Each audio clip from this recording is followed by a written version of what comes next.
Your husband is dead. I said your husband is dead. My husband is alive. I gave you no permission to marry Brandon. Nor would I ever. You gave me your promise.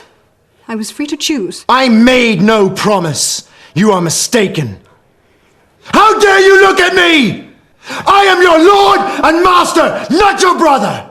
Henry sent his sister Princess Margaret to marry the King of Portugal to strengthen the alliance between England and Portugal. Henry promised that after the Portuguese king died, Margaret would be free to marry the man she loved. Margaret had no choice but to agree. Only when she arrived in Portugal did Margaret discover that her future husband was a king in his 70s. His ugly appearance and shameless words shocked Margaret into fainting on the spot, but the wedding had to go ahead anyway. Margaret was heartbroken. She refused to spend the rest of her life like this, so to be with her beloved Charles. On the second day of her marriage, Margaret suffocated the old king with a pillow. When Henry heard that Margaret's husband was dead, he was deeply saddened, and ordered that Margaret be given the kindest care during her mourning period. Soon afterward, however, he received news that Margaret had married Charles. He flew into a rage, and immediately ordered Margaret to return to the royal court. Before long, Margaret appeared before Henry wearing a red dress. Angrily, he demanded why she was dressed in red. Margaret then reminded him of his earlier promise, but Henry refused to acknowledge it at all. In his fury, Henry permanently banished Margaret and Charles from the court, and seized all of Margaret's property. Margaret had no choice but to accept her fate, yet she blamed everything on Charles, and began smashing things in anger. I don't want to be your wife. I hate you! No, you don't! Yes, I do.